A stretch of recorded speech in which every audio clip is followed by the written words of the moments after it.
Good morning, YouTube. My name is Chris Leonardo. I'm coming in from New Jersey, and I just wanted to take a couple moments of your day to post my video on the hashtag #WalkAway channel in support of this absolutely fantastic and real grassroots movement that Brandon created. First thing I want to say is thank you to Brandon for just being what I see as the epitome of an American hero and patriot. You've created something truly historic and international in scope, and I hope you realize that you are one of the few people throughout history who may actually help change the entire world.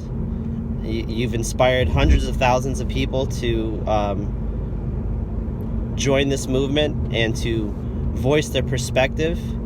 You've helped them change their sense of reality and worldview, and you may very well help save our country for literally generations to come. So I can't personally applaud you enough. And to all the people who have been posting videos on Brandon's channel, I just want to send out a heartfelt thank you to you. You know, my wife and I have been sitting up in our bed at night watching your videos, and they are just so inspiring to everyone, to me in particular.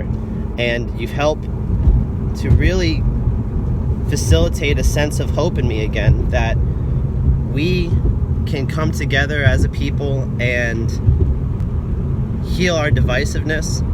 We can again be Americans who can put aside our differences in demographics, religion, race, creed, color, and sexual orientation. We can truly put all those things aside, move away from identity politics, and into something that, again, is truly American. You know, if you look on the back of our dollar bills, there is a Latin phrase, e pluribus unum, from many, one.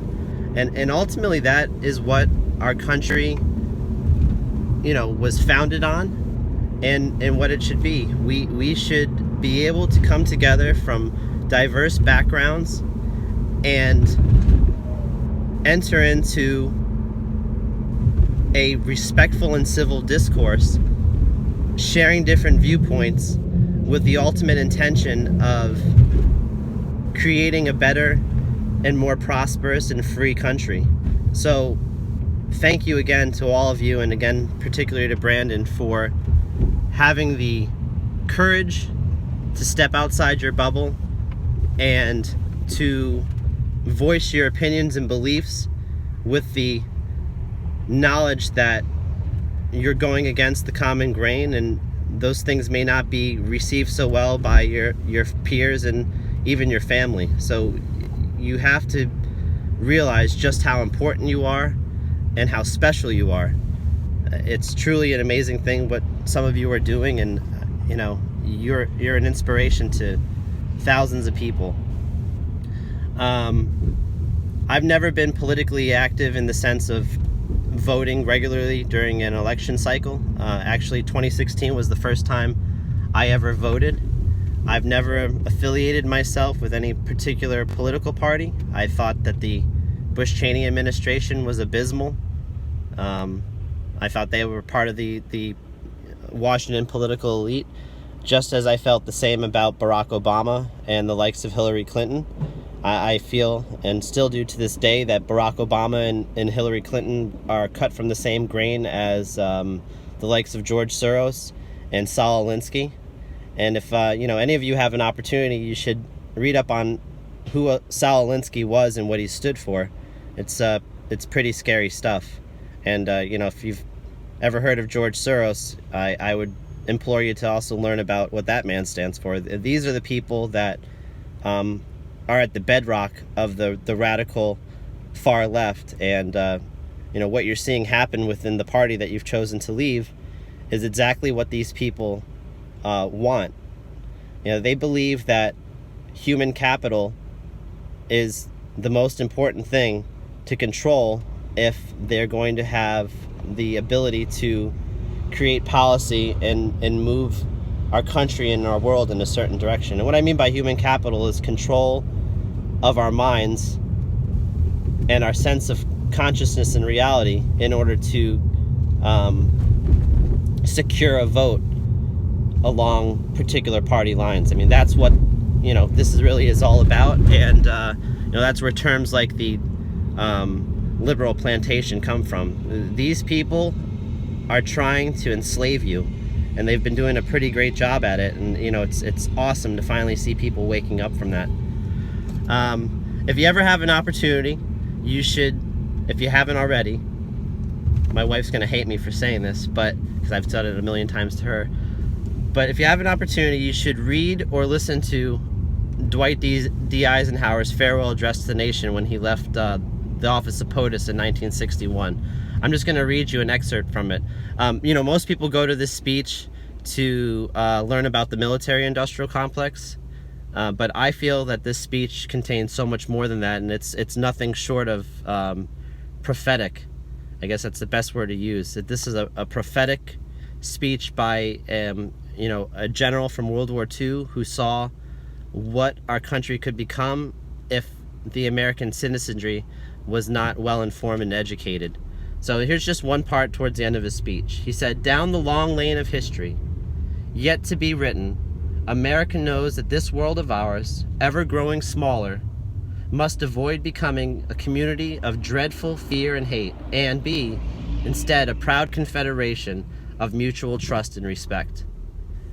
If you think about it, that's exactly what has happened in our country over the last 2 years. We've become a community of dreadful fear and hate. I mean, you see what happens anytime you go against the common grain.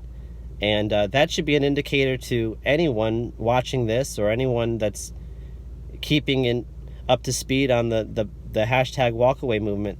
Anytime you go against the political norm that's been established over the last generation, you're met with fearful dread and hate. And that should just be a clear indicator to you that when that happens, you're on the right path. I just, again, want to say thank you to Brandon and to all of you that are posting daily. Keep up the good work. Keep up the good fight. You're certainly helping to wake up our country. And I just want you to know that it's not going to be any president. It's not going to be President Trump or any of the future presidents, or certainly hasn't been under past presidents, that are going to heal the things that need to be healed in our country and to fix the things that need to be fixed in our country. It's going to be the common people like me and you coming together and realizing that we are stronger together than we are being put into certain boxes and thrown into identity politics. We're stronger when we step outside of that and choose rather to agree to disagree, engage in civil discourse, and always put our country before our personal beliefs. So I hope you guys continue to do that. I hope you continue to inspire others to see and do that.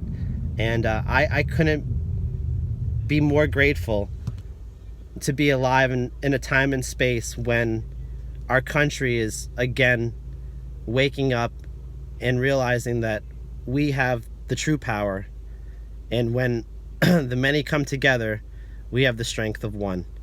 Thank you. I hope you all have a great day. God bless you, and God bless America.